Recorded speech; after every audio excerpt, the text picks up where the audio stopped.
YouTube channel है भीमाल हलचल, तो इसको ज़्यादा से ज़्यादा लाइक और सब्सक्राइब। भारत के पास सबसे बड़ी ताकत है, वो है भारत का लोकतंत्र व सहस्त्र बल, व इसी के कारण इतने आत्मविश्वास बल से हमारा नेतृत्व न केवल अगवानी कर रहा है बल्कि सभी एकजुट है। इसी रणनीति के तहत सिंदूर ऑपरेशन शुरू है पाकिस्तान के खिलाफ, व न केवल पाकिस्तान के ऊपर हो रहा है बल्कि आसपास के देशों में भी सिंदूर ऑपरेशन पहुंच चुका है। वैसे भारत ने बहुत ही सटीकता से कार्य किया, यानी सबसे पहले उनके हवाई अड्डों को ध्वस्त किया ताकि कि देश के किसी अन्य इलाके पर हमला न कर सके।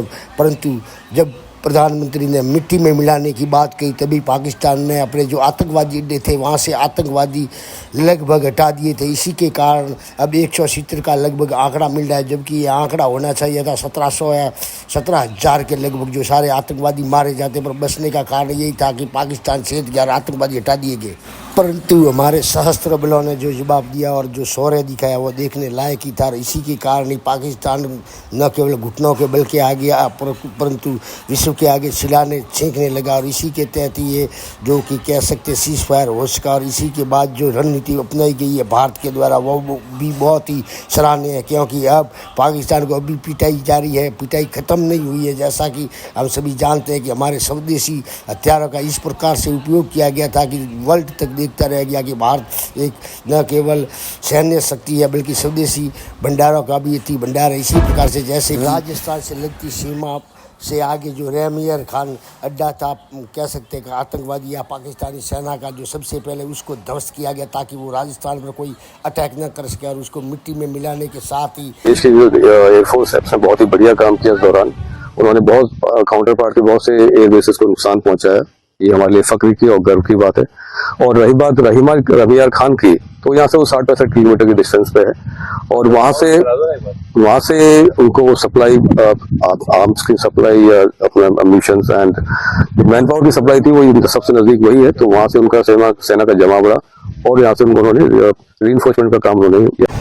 तो भारत ने सबसे पहले पाकिस्तान के सैन्य अड्डों पर केवल न केवल एयर स्ट्राइक की बल्कि उन हवाई अड्डों को लगभग 11 हवाई अड्डों को ध्वस्त कर दिया था। और इसी के साथ जैसे कि हम सभी जानते हैं कि पास ही राजस्थान के सैतरवती सीमा में आने वाले जो रहमियर खान हवाई अड्डा था उसको नष्ट कर दिया गया ताकि वो सप्लाई व अन्य हमले न कर सके। और इसी प्रकार से ये पाकिस्तान को घुटनों पे आना ही पड़ा। और इसी प्रकार से हम सभी जान सकते हैं कि उस समय न केवल हमारा देश पूरा एकजुट था बल्कि पक्ष हुआ विपक्ष हो जो कि अभी तक एक ही जुट है और वो अभी तक अपने कार्यकलापों में लगे हुए। अर्थात अब भी ऑपरेशन सिंदूर जारी है, जिसके तहत सारे के सारे हमारे जितने भी पक्षी है, विपक्षी है, सत्ता पक्षी है, वो सारे के सारे विदेशों में लगे हुए हैं। और जैसा कि प्रधानमंत्री ने राजस्थान में आकर के बीकानेर में कहा, वो भी हमें सबको ज्ञात रहना चाहिए। यानी 22 तारीख पहलगाम में जो कांड किया था पाकिस्तान ने उसको 22 मिनट में उसका घमंड ध्वस्त कर दिया।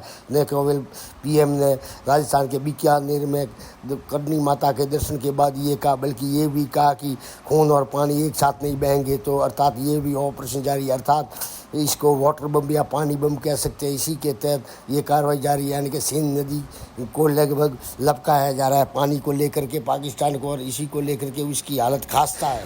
एक तरफ जब सरकार के द्वारा, सत्ता पक्ष के द्वारा खुल्लम खुल्ला पाकिस्तान को चेतावनी दी जा रही है, तो दूसरी तरफ सरकार ने पूरे विपक्ष को एक मोर्चे पे लगा दिया। लगभग काफ़ी देशों की यात्रा करेंगे, जो कि 4 से 5 डेलीगेशन है, और वो हर डेलीगेशन 4 से 5 देशों की यात्रा करके न केवल पाकिस्तान की काली करतूतों को बताएंगे बल्कि जिन्होंने जो कार्य किया है उनके बारे में, जिनके समर्थ थे उनके बारे में बताएगा। वह उनको सीधे सीधे शब्दों में कहेगा कि भारत के नहीं तो कोई शिमला शुरू करने वाला है। हजरत मौलाना है, माने पूरे दुनिया के उलेमा एक तरफ, मोदी का इल्म एक तरफ, यकीनन हजरत इब्लीस खुश हो रहे हो। प्रधानमंत्री देखे हैं, परिवार में भी प्रधानमंत्री रहे, 2 सत्ता को देखा है, समझते हैं कि सत्ता में क्या होता है।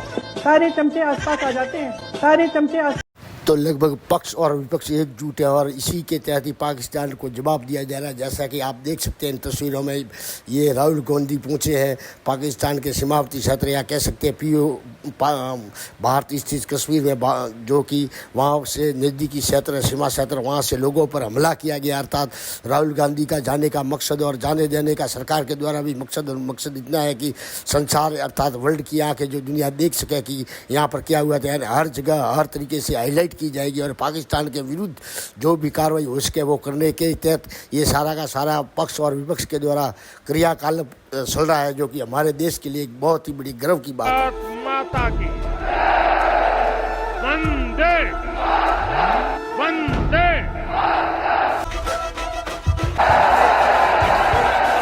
कि महिलाओं की भागीदारी भी इतनी अच्छे से प्रदर्शित की गई। जो सबसे बड़ी बात है और वो है वाटर बम, यानी कि पानी का बम, जो पाकिस्तान पे कहर बना करके जूझ रहे हैं पाकिस्तान। जिस प्रकार से इस गर्मियों में इन जानवर जो कि बंदरों की हालत कैसा है, उससे भी घटिया हालत और घटिया हालत पाकिस्तान की होने जा रही है, जो कि अगर कुछ दिनों में बारिश नहीं आती है तो त्राहिमाम मचने वाला है। क्योंकि जो नदी, सिंध नदी व अन्य जो बांध बने हुए हैं उनमें जो जगह जितनी है उतना पानी स्टोर किया जा रहा है और ओवरफ्लो की स्थिति में छोड़ा जा रहा है। अर्थात कुल मिला करके ये पाकिस्तान के लिए बहुत ही दयनीय स्थिति होने वाली है। क्योंकि अगर जो फसलों को पानी नहीं मिलता है तो पाकिस्तान के अनाज के लिए भी तरसना पड़ेगा, क्योंकि उनकी जो खेती है लगभग पाकिस्तान की 25% के लगभग कृषि आधारित है और उसी में से लगभग ये समझ सकते हैं कि 70% ये सिंध नदी व बाहर से जाने वाली नदियों से जुड़ा हुआ है। तो इनकी हालत क्या होगी आप सोच समझते हैं कि ये जो जंगलों में रहने वाले पशु हैं उनकी भी हालत कितनी गंभीर और दयनीय है। तो पाकिस्तान की जो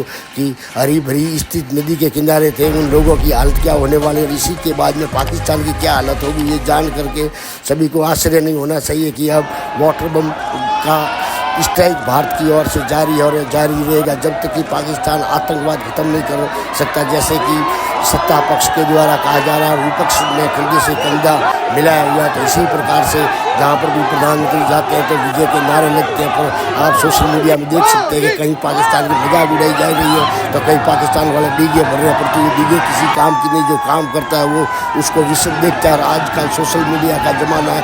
सोशल मीडिया पर हर बात ही तुरंत ही बाहर आ जाती है। जैसे कि पहले कुछ झूठ बोला गया था कि ऐसा वैसा कुछ नहीं हुआ, जो हुआ है अब धीरे धीरे बाहर आने लगा और उनको काफ़ी समय लग जाएगा अपने जो संपत्ति तहस नहस की है भारत के द्वारा पाकिस्तान की, उसको वापस संजोने। देखते रहे भीनमाल हलचल।